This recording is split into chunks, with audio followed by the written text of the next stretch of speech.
Hi guys, welcome to yet another episode of The Generative Product Show. In today's episode, we'll talk with an industry leader. We'll talk with a fashion industry leader, a business VP, and a leadership coach. In this episode, she teaches us how do you really manage up. What do you mean by manage up? Let's find out. How do you ask question and then understand a person? That is reflective coaching. She teaches us how do you do that reflective coaching while understanding a person. Really interesting one. Third, she teaches us how do you lead by head, hand, and heart. Some daring tip coming to you guys. Don't miss that. Finally, we're having the awesome, the marvelous, the charismatic Amy Kelly Lauer in the Generative Product Show. They add value. You can withstand almost anything. I didn't have the answer. I didn't know how to run creative. I didn't know how to do this. It's fairly consistent that when people show up, often what they're doing is they're protecting themselves. If they show their vulnerability, they could keep it years. When they're assembling a rock star team, they would say, we really need someone to do this. So, respect, I should have gone to my boss. Before creating this thing, I would get everything all set and we'd leave the barn and the boss would be like, hey, what's going on? I do coach people to manage up. You should find your own internal calling and then decide. The first thing, what is the motivating? Second is decide that aha moment and really take the next steps, right? Obviously, take the coaching from you. That's the advertisement for your coaching. So if I was coaching you, Ash, I would ask you a lot of questions. And then I would repeat back to you, I'm hearing this, and this, and this. What's resonant for you? So Ash, we were talking about exercise before the recording went on. Then we also work out regularly. So that's another tip, right? Work out regularly, which will keep your mood up if you do anything. Right? Yeah. And your heart healthy. You had the insight and the experience that, getting exercise can really change your whole mood. You running your show, you have to be innovative. You have to build aliens versus Sephora building aliens with coals. You have to build some aliens. So what has been that change? The coaching is my favorite.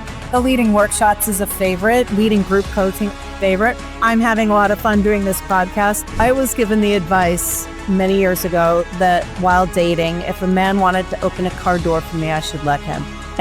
And wanted to walk me to my car, I should let him. Some decisions are reversible and some are not. Yeah. So if you make a blunder while going to that role, that might cost you your job.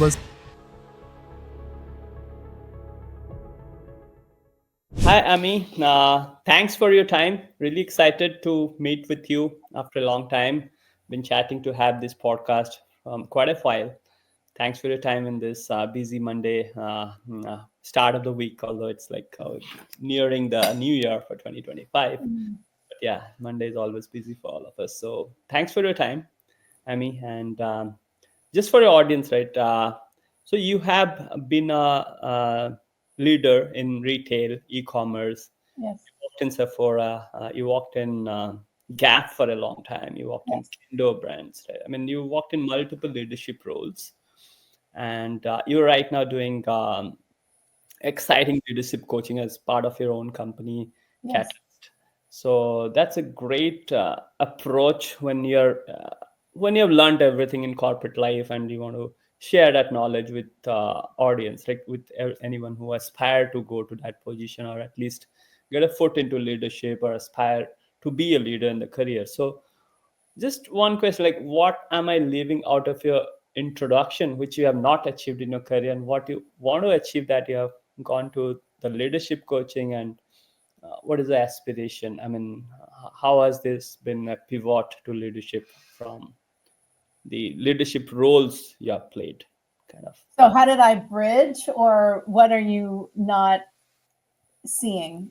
How did you bridge the gap and leadership coaching, and what have you what is the aspiration going into those roles? So the practical aspect of how did I bridge the gap is hundreds and hundreds of hours of training in classroom situations, and then hands-on getting the experience coaching, Even to sit for your coaching exam, you have to log in 100 paid hours. So a lot of practice. So that's the practical aspect of how I got to leadership coaching from being a leader.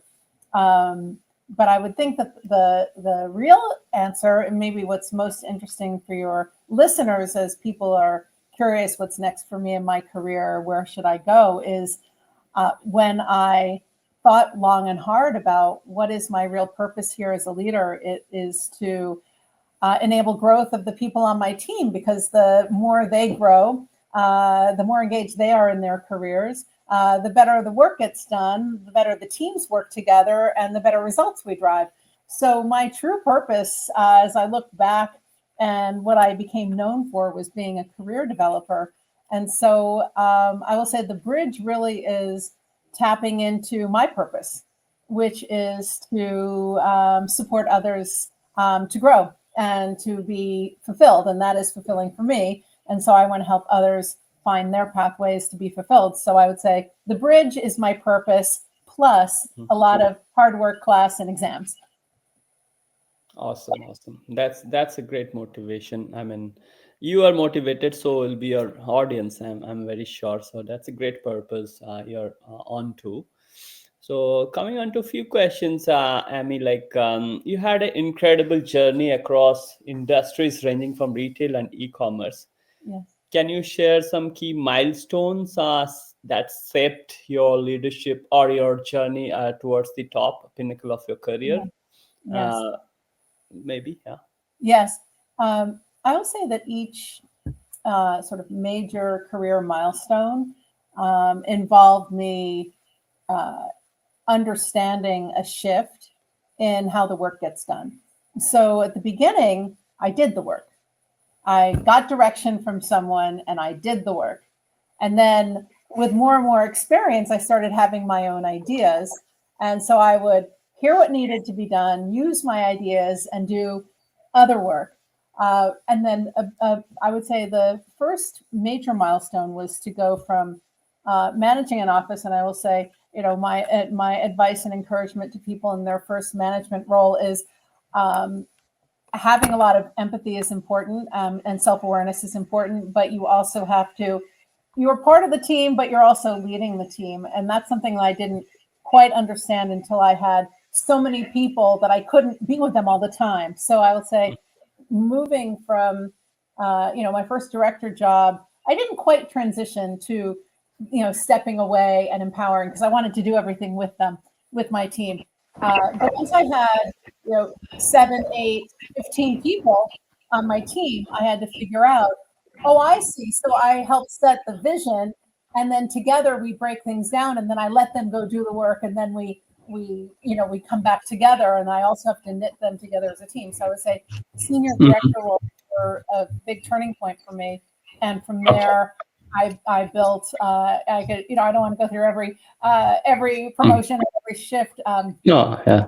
I'll point to one other, which was, this does happen to some people, where sometimes you get promoted and you end up leading a team that you had just been on, which means that people who had been your peers now are your direct reports.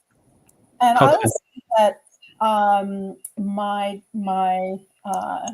the fact that I lead with people before data, which isn't always great, but I led with people before data, kept me open to understanding the expertise of the people who had been my teammates and now are my direct reports. And by enabling them to use their expertise, I was able to actually get the most out of that team and have one of the easiest leadership transitions I've ever had. So when in doubt, sit back, ask questions, and usually people on your team will tell you the answers. Okay. That's great. So you learn from your directions, like you basically learned from the directions that you got in your career, and you directed the peers, like being their direct managers.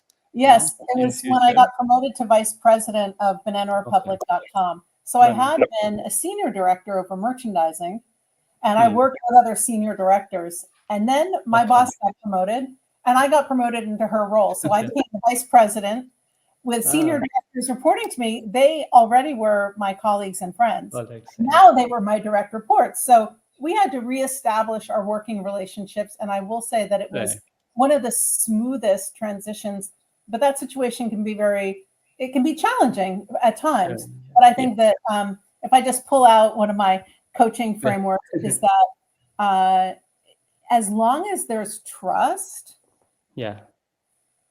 and people feel supported and they have room to grow and they add value, you can withstand almost anything in organization.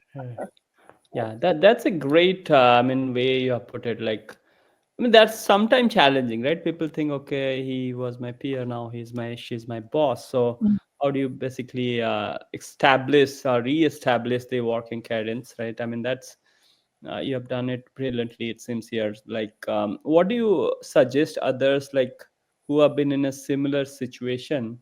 What are the 1, 2, 3 steps they should take? Like, okay, I'll go to a meeting and talk about the different relationship we have.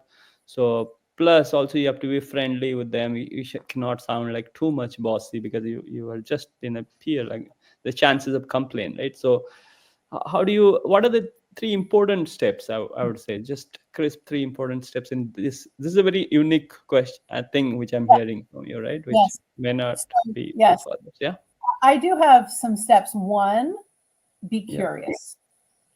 Okay. Just be curious. 2, listen more than you talk. 3, as a leader, find out from the other person what their biggest fear is about you being their boss, what you think the biggest opportunity is that you haven't been doing, that hasn't been done, that maybe they can do now that you're their boss. So it's really bringing in coaching tools into the relationship. Those are core to being a coach: is be curious. You don't have all the answers. 2, listen. And 3, explore the possibilities for making your relationship with them the best it could ever be. You want to have the best boss relationship. Got it. And have those one-on-ones with each person on the team, and then have it collectively as a team. Who are we as a team? What can we do? What stood in our way before? What do we want to unlock in the future? So now you're building your co-creating vision of how great you'll be together with you as the boss. Perfect. You nicely put it down. So, that's really great. Yeah, those are very crisp points. So, okay, let's pivot to another topic here. So, like you said, like, how did you bridge the gap to leadership coaching from being a leader? Yeah. Right. So, what has it transformed from your? How has it transformed your perspective about leadership when you dive onto the leadership coaching versus what you're doing as a leader, as a corporate leader? How has it transformed your perspective about leadership? It's you realize, like, being a leader can be quite lonely, and even leaders who seem like they have it all going on, that they're always showing up as the boss, they're always giving the direction. The reality is most humans hold themselves back, and they're risk averse to some degree or another. So the person who's telling you what to do may be actually concerned that if they could be caught as a fake, that they actually don't know the answer, when the reality is no one person can know the answer. I think a true leader gets answers from people around them and maybe makes the final decision. But I always thought as a leader, I had to have the answers. And then I realized, how could I, in that situation I described, from being a peer to being a boss, I didn't have the answers. I didn't know how to run creative. I didn't know how to do this over here in sourcing. I didn't know how to do this over in product management. I didn't know how to produce email. I had to tap into expertise. So it's fairly consistent that when people show up, often what they're doing is they're protecting themselves. And if they show their vulnerability, they could be better leaders.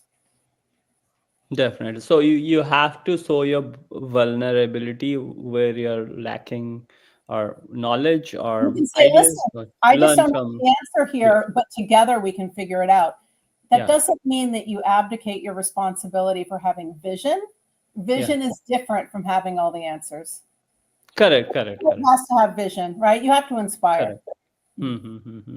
So yeah, you still have to inspire, still have to set vision, but collective execution and execution of all the ideas where you learn from each other, not like a boss peer relationship or boss reporting relationship, but as a whole team is what Yes, you need to say. Learn yes, very openly. Yeah, yes, that's a great point. So that's what you have learned after your corporate career during yes, leadership coaching, all yes. that. And so how do you teach that, Amy, during your leadership coaching? Or like these kind of obviously you would, but what are the important aspects of these that you teach to your people who are coming to you for People I'm coaching? working with.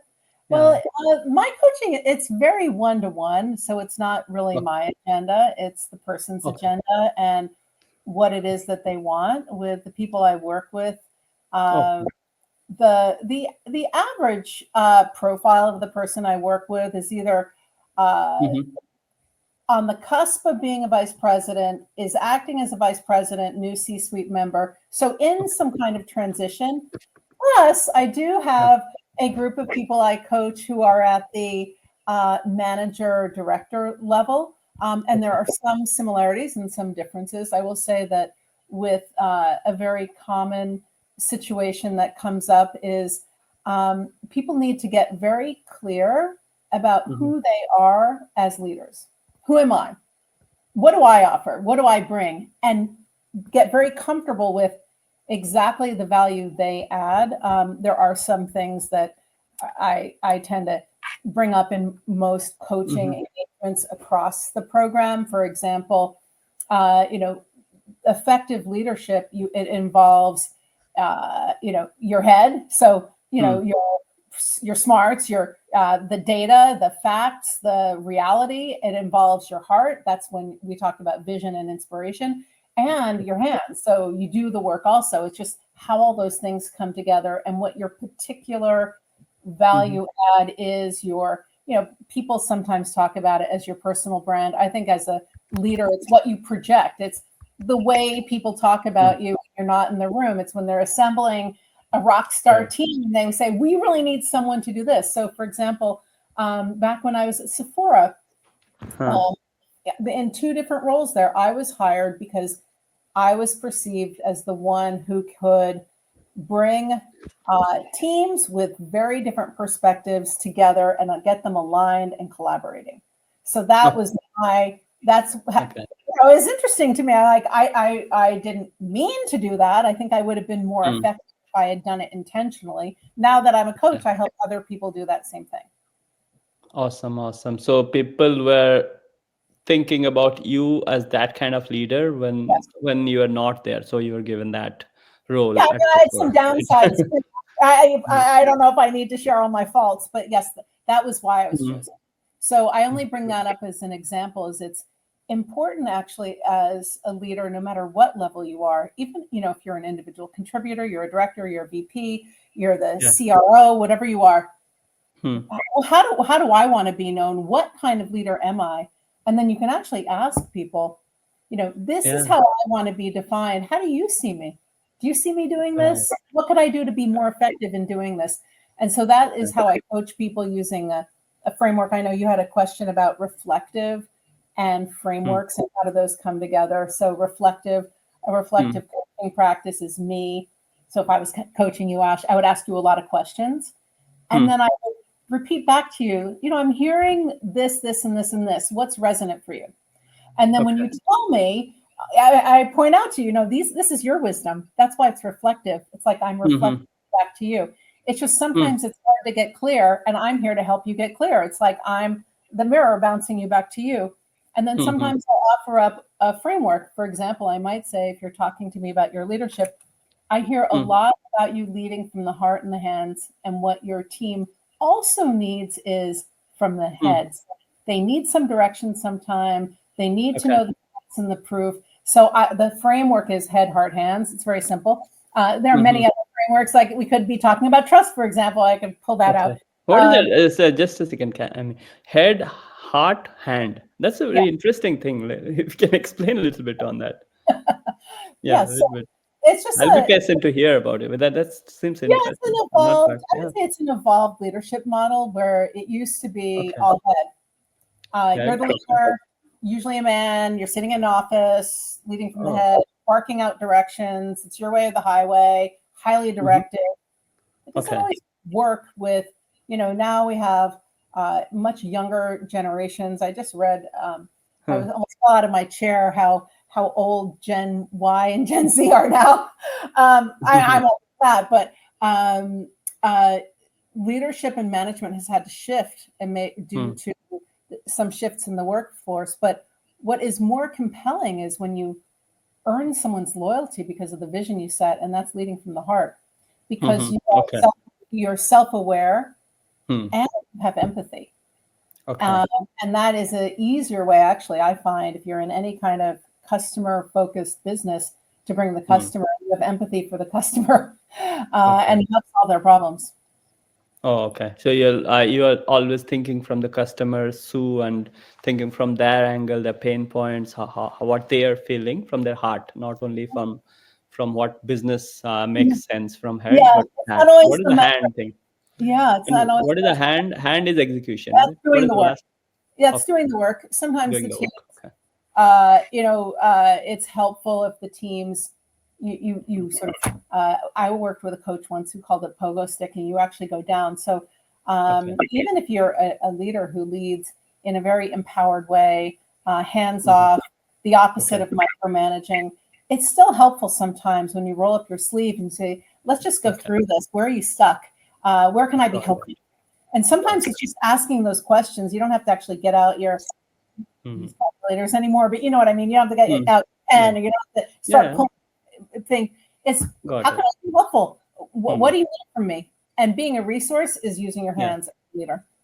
Got it. So you get your hands dirty and lead by example, do the work if required, or Yes. obviously like solve Yes. problems along with the team, not just give directions. Okay. Yes. That's great. So I had one curious question. Like you told like about Sephora, right? So you had some great successes where people are talking behind when you are not there in the room and giving you responsibilities. So what about Kendo and your roles at Gap? Like what has been difference in terms of your leadership as you approached, as you like spent more times, I would say, in short, like in your career? Like you were first at a Gap, I believe, then you went to Kendo, then Sephora. So what has been the change in those three organizations, distinct change in your leadership style? Yeah, how you sort of a better or like different, I would say, not better. I mean, it can be different. Every organization has the challenges. So what were the slight difference in, say, because Gap is a kind of not a cosmetics company, it's an apparel retailer. So obviously your domain would have changed when you went to Kendo, that learning would have taken to Sephora. But as leadership, I walked in both Gap and Sephora. Like it's like Sephora is more inclusive. I see like we drink in office, or you have bar parties, but Gap is a little bit different. So I missed those parties, actually. you missed. Okay, I actually in my second day I saw, I was a little bit surprised. Okay, we had like parties, a lot of drinks. Oh my god, Oh, at that the sounds like a office. fun team. Yeah, in the office, that too, inside the office, a lot of times, not once, right? So but yeah, it depends, right? The cultures and Yeah. evolves in when you're in SF and versus in Pleasanton and SF. I know Gap is everywhere, but still, like from your perspective, right? I mean, as a leader, you would have different responsibilities, Yeah. right? As you approach those roles. But what was your takeaway from when you finished those roles in these three different companies as a leadership style? What has changed when you walked Yeah. out? That's a very interesting question. Well, at Gap, I really grew up there. I was there for a little over 20 years. So I started the year Old Navy was founded. And so I was there from 0 to 2 billion. That was 5 years. And then I worked for the other brands. I worked for Gap. I worked for the international division, the outlet division. I worked, then I moved into Banana Republic in the online division. And each one of my moves, I was very motivated by learning.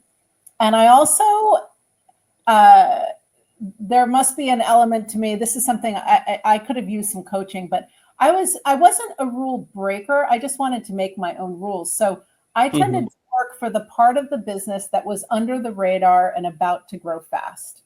So I worked for the outlet division when outlet was hot.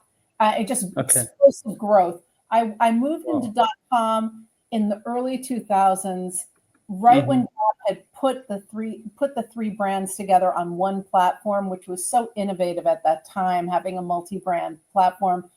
And it was at the beginning of the .com boom. And also we weathered a financial downturn, economic financial downturn. So, and then I stayed in online for the rest of my career there. So I would say that one of the benefits of being at a company that is so large like that is that the number of experts, functional experts that you can tap into is almost limitless. So again, I would say that I could have used probably a little more coaching because I had my own ideas and I like to explore them. But what I found is that because I had ideas, I was able to engage really smart thinkers in all kinds of functions. And Gap had big centralized functions. So the data team, the BI team, the product management team, the performance marketing team. So I was able to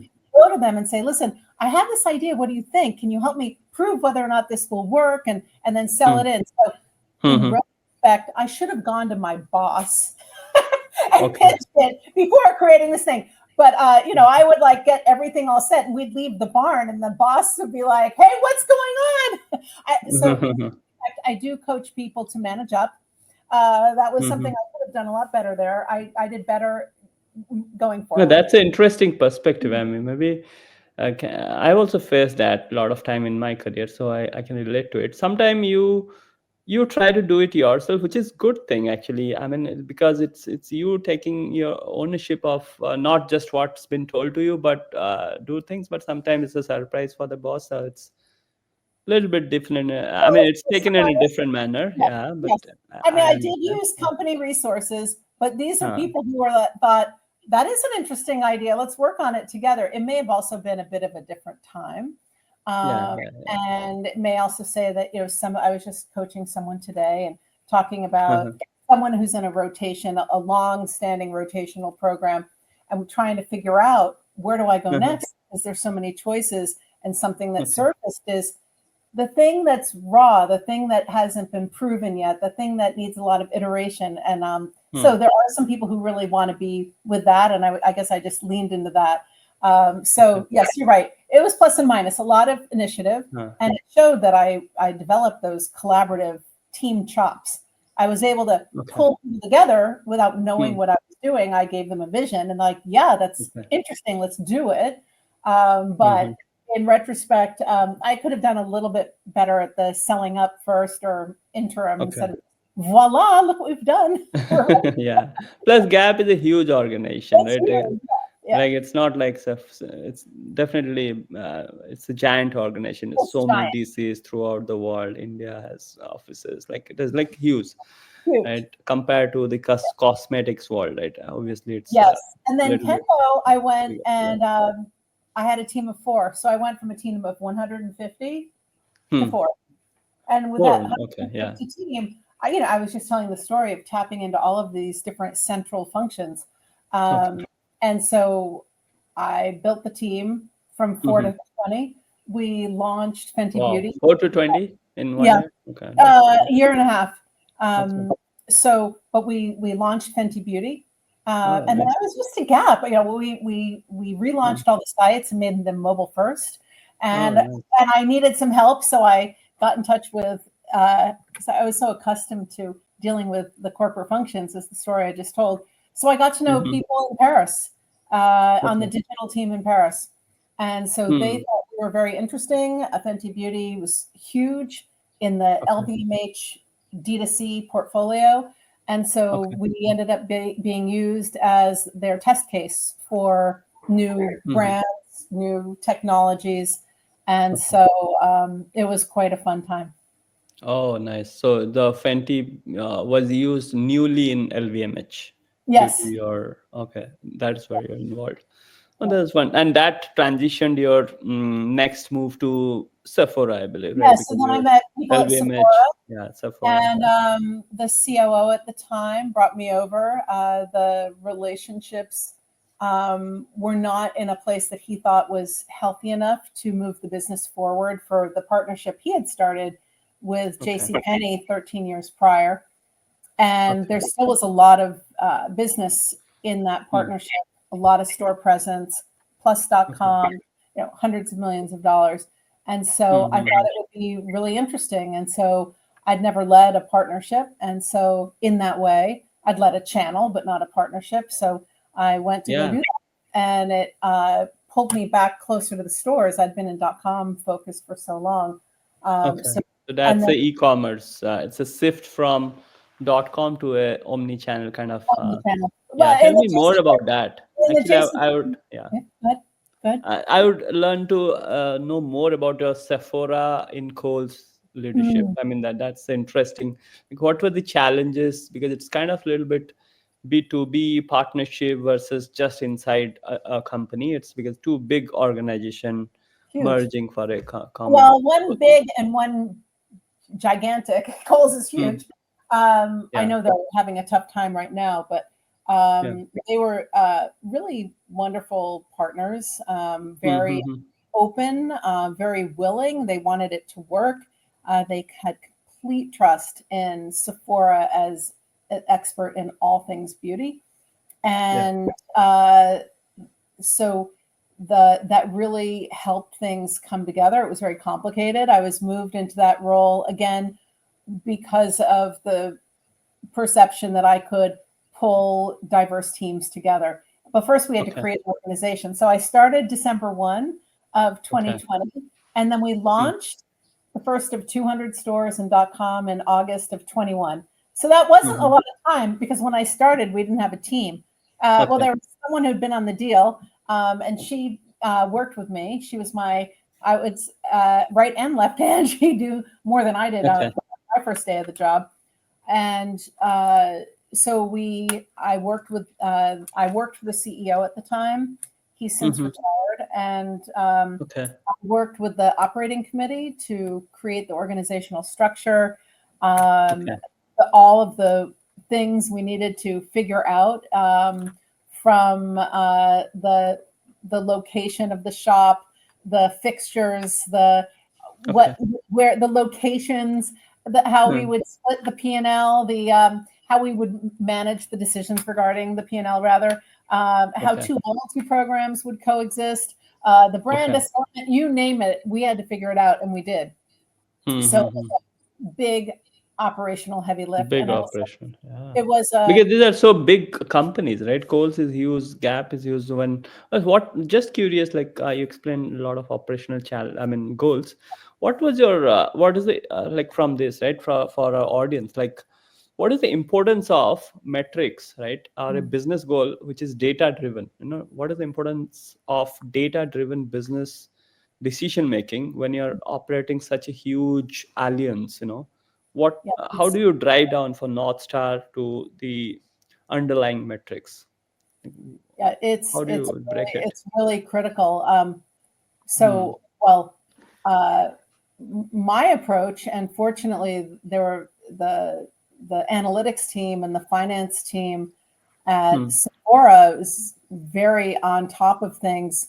My approach is Hmm. always to triangulate your number, Hmm. to Hmm. Hmm. validate your assumptions. So, for example, there's Yeah. top line sales that are usually derived from Hmm. we'll have this many brands, this many products.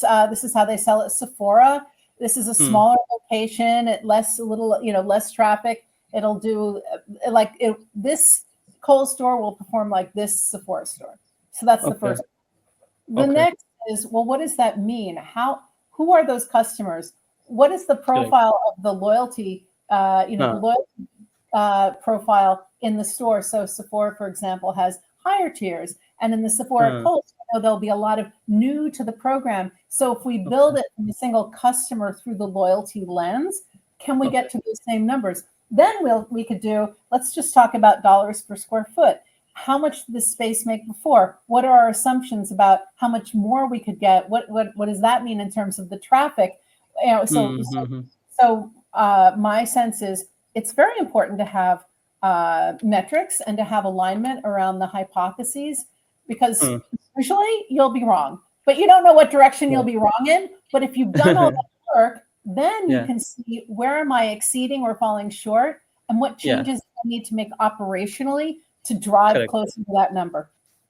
No, you summarized absolutely. Like you don't know what you're measuring or where you're going wrong unless you have strong set of metrics and directions. What is the North Star? So, like, is it sales due to loyalty? What is the customer persona also, right? How do you measure for each customer persona the Yes. target metrics? I mean, Yeah. those are important aspects. So, a lot of people I see in product management, at least not from leadership, the guys who are executing it, they get confused between the metrics and what is the leadership vision versus what their responsibilities are, right? So it's very important for the leader to set that north star and the team goals in a data driven manner rather than getting deviated.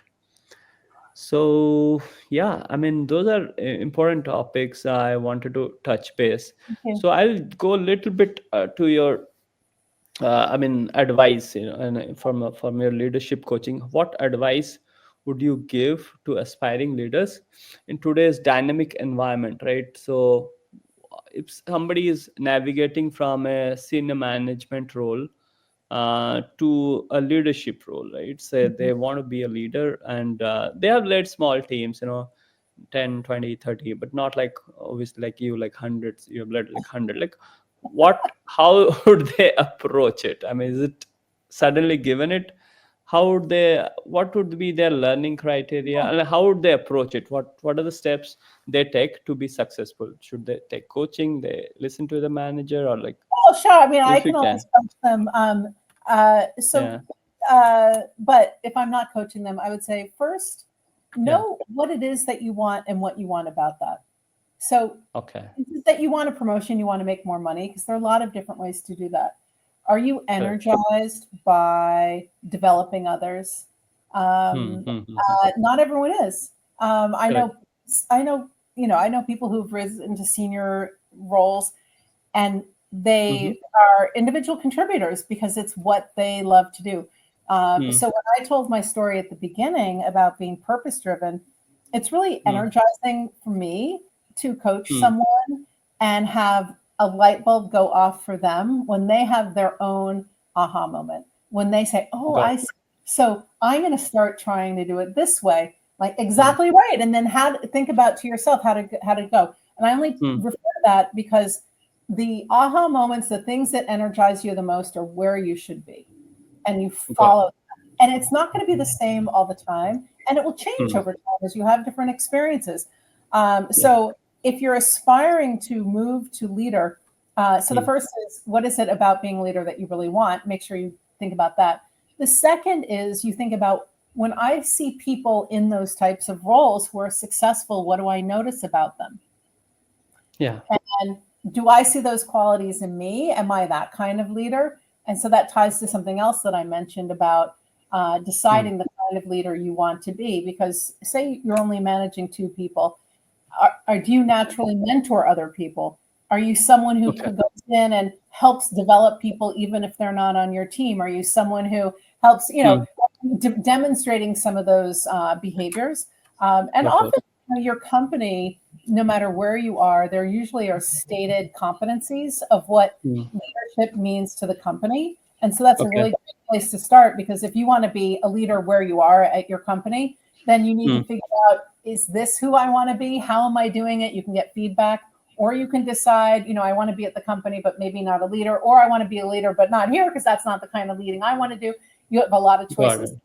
The most Mm. important thing is, what energizes me and what do I want next? What do I want next? Perfect. So it's not like everybody wants to go to a leadership role. Some people are good at ICs. What I mean to say, you should find your own internal calling and then decide.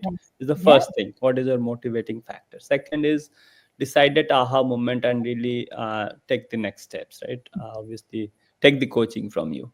In short, that's the advertisement for coaching. But yeah, I mean, anybody who's in a senior management kind of role, aspiring to be a leader, obviously they are good at their craft and they want to go to leadership. They need coaching, right? I mean, that's why there are so many coaches, and they have to. It's not like everybody's born with it. Some, like you, learned a lot while doing that. You want to pass on that to the other Yep, people, exactly. right? So, Yeah. and that's why you can grab like 25 years of experience in just like a month, right? I mean, Exactly. I'm not advertising your course, but that's required, you know. Yeah. That's required. I mean, it's not a big money. I mean, because sometime in corporate life, what I've seen is some decisions are two-way door, like Amazon puts it like two-way door, one-way door. Some decisions are reversible and some are not. Yeah. So if you make a blunder while going into that role, that might cost you your job or something, which, I mean, which you don't want to be in a bad spot, right, in your career. Yeah. So definitely be prepared and go to those roles. Second is, I'll ask you, from say people go to your leadership coaching, right? What are the key takeaways you can build, uh, like build on a person? Like how can you improve your person's character, leadership, no, character specifically? How can you improve that quality in a person when they come to you for coaching, who has not been a leader? And what has been your challenge when you have dealt with difficult people? There are two questions basically: what kind of improvements you would bring, plus Mhm. what has been your challenge if somebody is not satisfied with you. One example can it be, but what has been your challenging aspects when you're teaching someone leadership? Um, the most the most challenging thing that happens is uh, when someone I'm coaching has the aha moment, makes a commitment to practice doing something in a different way, and then thinking about it, and then does nothing Okay. because they're too busy, they're stuck. It takes a long time to change habits, Okay. and habit change starts with us and our Mhm. commitment to trying something new once. You just need Mhm. to try it once, and then you need to commit to yourself why it was important that you wanted to change in the first place. So, Ash, we were talking about exercise before the recording went on, and Yeah. so uh, you had the insight and the experience that getting exercise can really change your whole mood. And Yeah. so you want to exercise 3 days a week. What if I challenged you to do a Hmm. fourth time, but short? And I said, just as cloudy as it may be in Seattle, just put on a hat and walk around the block and come back. Can Right. you do that once a week? Now you will have gotten exercise 4 times. And maybe you'll say yes, and maybe you won't do it. And the next time we meet, how was that walk? Oh, I didn't do it. What got in your way? Oh, it was cloudy. Oh, what would be helpful for you? What would help you go out in the clouds? Oh, well, I have to go Hmm. get my mail anyway. Okay, go get your mail and now walk around the block and then go home. So I would Hmm. work Hmm. on that. But if someone is so Correct. stuck, and usually Yeah. people go to a coach because they're stuck somehow, Yeah. but you also have to own your wanting to become unstuck. It's even if Correct. you don't know how, you have to really be willing to Mm-hmm. try. So that's the most difficult. And most people I meet, they do try. So I don't run into Got that. it. Yeah. So you have to keep doing instead of just learning. You have to practice what's being And coached. there's learning in the practice. So you Correct. practice, and that's a learning. What did I notice there? I Yeah. don't know. What did I notice? Nothing. Practice it again. What did you notice? Oh, actually, Yeah. I did notice something. What did you notice? Okay, you want to do it again? It's motivating. Yeah. Yeah. Oh, that's a great advice, actually. I mean, thanks for that, and thanks for relating to your talk about going to gym. You also work out regularly, so that's another tip, right? Work Yeah. out regularly, which will keep your mood up, even to Up. do anything, Yeah. right? Yeah. And your heart healthy. Heart healthy. Yeah, lifelong. So yeah, so those are important points, Amy. So we'll go to some of the habits that you recommend to leaders to balance between the professional and personal life. Say, you always do a 9 to 5, but sometimes you have to do extra hours, walk in the evening. How do you balance that versus how do you fulfill yourself personally if during a challenging leadership role? Like how do you keep that balance when you have a family or your personal commitments? Also, you have a personal goals like going to gym might be personal, right? So how do you balance that time of work Mhm. versus what do you call it, boundary, right? What do you call Oh, it? the Full stop. boundaries. I That's can't. an excellent way to frame it up. Uh, Yeah. so this is a conversation I end up having with most people because many people work more than they Sorry. Yeah. and it has to do with boundaries. And so Yeah. what I point out to people with a team is that what do you want to model for your team? Okay. And so that's one way to start. Another is, and this is a lesson I got from actually, so I'm a small business owner. I'm a one-man show, one-woman show. I do it all. And so, Yeah. when do I sleep? So actually, it was my husband who pointed out to me that I'm really great at helping other people figure out when and how to recharge their batteries. But I always let mine go to empty before I plug it in. So that was a very Okay. good aha for me. And I realized Mm.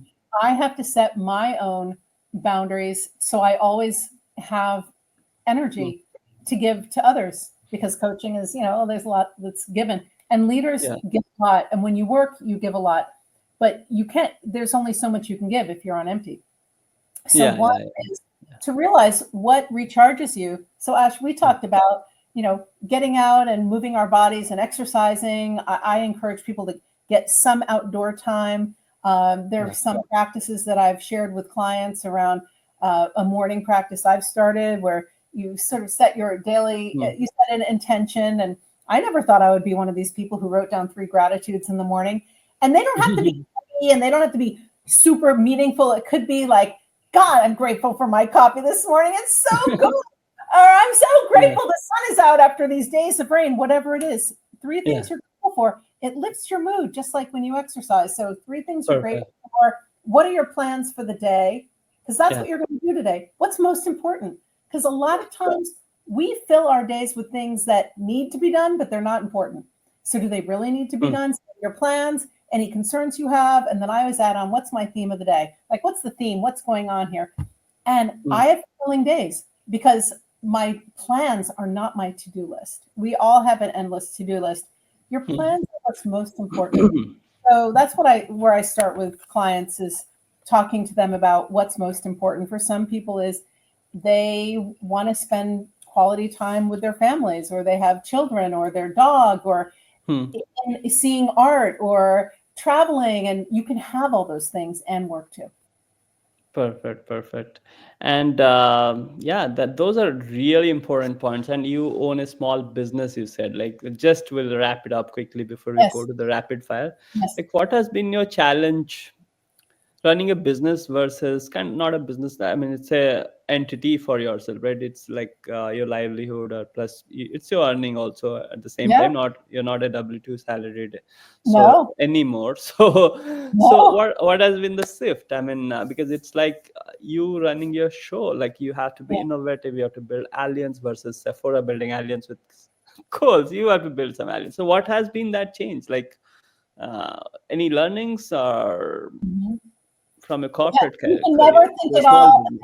Yeah, you can never think of the whole thing in advance. The things that I had Yeah. not thought of. I have so much respect for small business owners of all kinds, people who provide services, people who are working for themselves. Our economy needs them, and it's hard. And because I came from that corporate environment, I thought, where's the scale?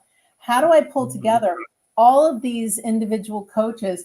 Can't we share back end all that? My least favorite part is the administrative part. Can't we share that? There are plenty of people who want you to pay them to get leads. My particular kind of coaching is much more the referral, the one-to-one, someone who knows me, who knows someone who knows me, who thinks I'd be helpful.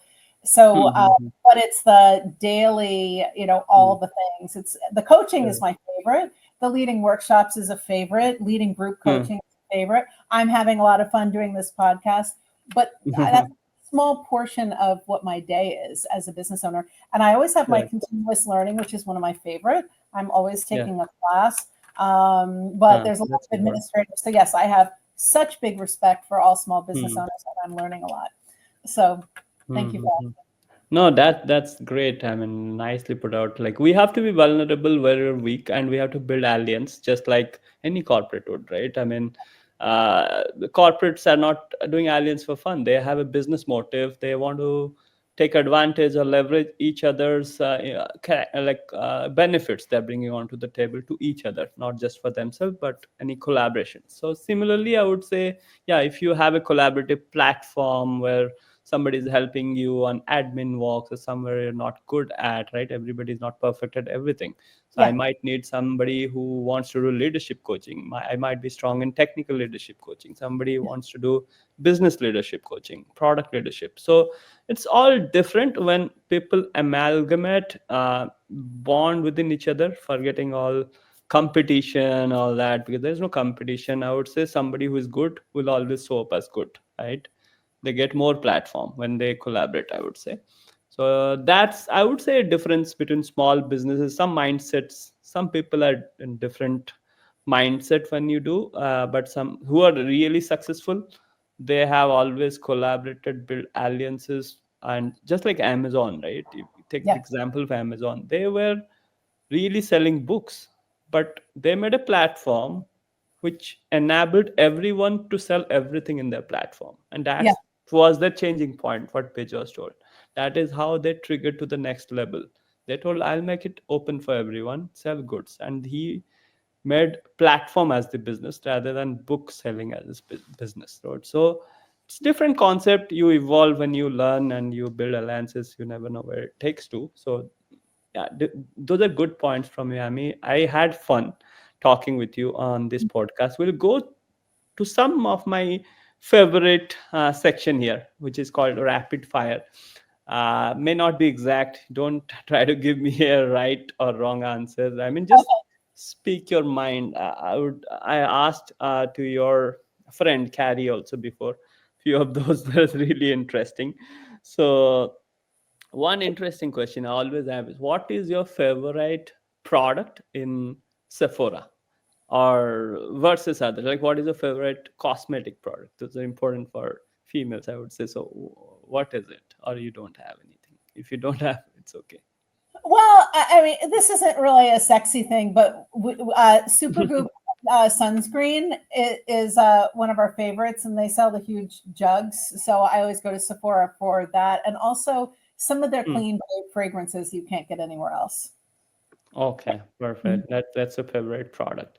And what's your favorite product except cosmetic, like any other product My in life? favorite product in the world, you mean? Yeah, in the world, yeah. In What general do I life, love to daily buy? life, or so, it might be software, hardware, any other product. I love to shop. It's so hard. It's like how do you say who your favorite child Hmm. is? My favorite thing to shop. Yeah, Uh, favorite shop. Probably, probably this is tied to all my years of Gap, but whatever is the new hot silhouette in denim. So I Okay. still have to have it. Yeah. So Oh, okay. Hot buying my denims. pair of Okay, jeans every fall. Yeah. perfect. So that's the lesson from Gap, maybe. Yeah. No, maybe. Yeah, Gap aficionado of jeans. So that's great. Now let's go to your coaching session. One question, like you said, like you were good at morning, good at evening, or good after exercising. What is the Uh, time you're I'm a best at? morning person. I am a Morning. morning person. It's my best time of day. That's when you want to catch me. Yeah. Okay, awesome. And you do exercise in the morning or no? You exercise in the evening? I love to do it in the morning, but often I do it at the end of the day after I work. Okay, awesome, awesome. So Because I that, like to be coached in the morning, and I have clients in other time yeah, zones, so Europe and yeah, you need to yeah, balance the time zone difference between yeah. Europe, India, etc. Okay. And so let me ask you like this: like, who is the leadership coach, or not a coach actually? Who is the most important leader you take learning from? Who is your favorite tech leader versus a leadership coach kind of leader, like a coach leader, you can say. Well, I won't use his name, and I have different favorites for different reasons. So I have one favorite leader whom I worked for in several roles at Gap, as she moved from division to division and up to president. And I ended up working for her 3 times.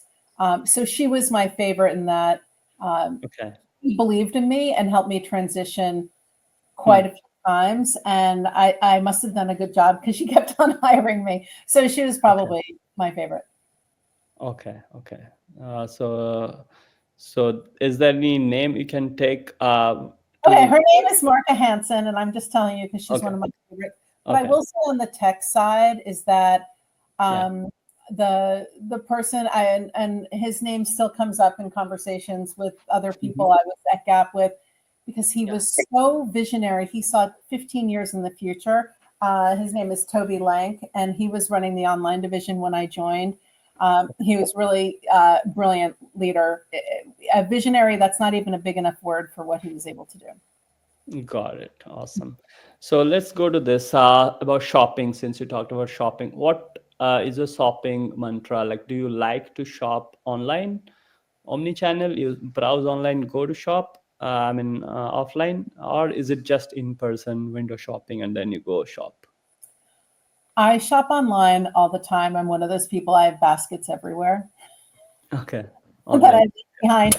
And then my favorite way to actually put my money down is in person in a shop. Oh, okay. So it's like mostly omni-channel, I would say. Yeah, I'm an omni-channel shopper. Mix of both. Okay.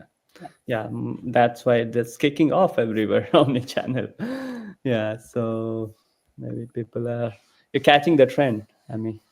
So what's your favorite hobby, right? Except I know you work out. Is that the only, or you have something No, else? well, I love to cook. I'm a baker. Oh, nice. You also love to bake. I do. So that's great. That's big thing in San Francisco. I make San Francisco sourdough bread. We should open a business. I have one already. I have a business. You have? Oh, you have a bakery business? Oh, no, I have a cooking business, but I give away bread. It's like, that's not quite gift with purchase. It's a cookie business, you said, Amy? No, it's a it's a coaching business. Coach. Bread, when I bake, I make. You give away recipe, and so I keep one for the family and give one away. Got it. Okay, got it. We'll cut that. My mistake. So, what's your best piece of advice you have ever received in your whole life, which has turned your game? Like one small advice, small or big, one advice you have received yourself, which has turned your personality, your career, or anything in your whole life. Think about it. I know this. Okay, this is going to sound really small, but I was given the advice many years ago that while dating, if a man wanted to open a car door for me, I should let him. Wow. And if a man wanted to walk me to my car, I should let him, because I'm so independent. My car is just down the street. Don't worry about it. I can open my own door. I was just to let him show me that he wanted to take care of me. And so that was life-changing, because once I started doing that, I ended up marrying the man I was dating. Perfect. That's the dating mantra, right? You should open a dating business also. So you should open the door for any ladies, guys. That's important. Only the ones you want to marry. Only if you want to marry, not anything else. Okay. All the dating do not go to marriage, That's okay. I know. Some's just for dating. Yeah. Yeah. So that's okay. That's a very important tip for. I think we should do a session of leadership dating. We could do that. We'll do it. Half an hour. One quick session from your experience, because you were successful. Thank you. To have a long-term relationship. I finally, I did talk to a dating coach, if you can believe it. I did. I talked to a dating coach It was one of the, there was a school auction and it was one of the items and I won it. I won a session with a dating coach and she was the one who gave me that advice. It was very good advice. Yeah, that's good. So we'll pass some learning from your Yeah. coaching and your experience. We'll do Yeah. it. You're a historian. Perfect. And so we will end the session here. Thank Amy, you. it was absolutely fascinating talking with you. And it's been like more than 1 hour. We'll keep it short after the editing anyway. So, Okay. but yeah, it was awesome talking with you.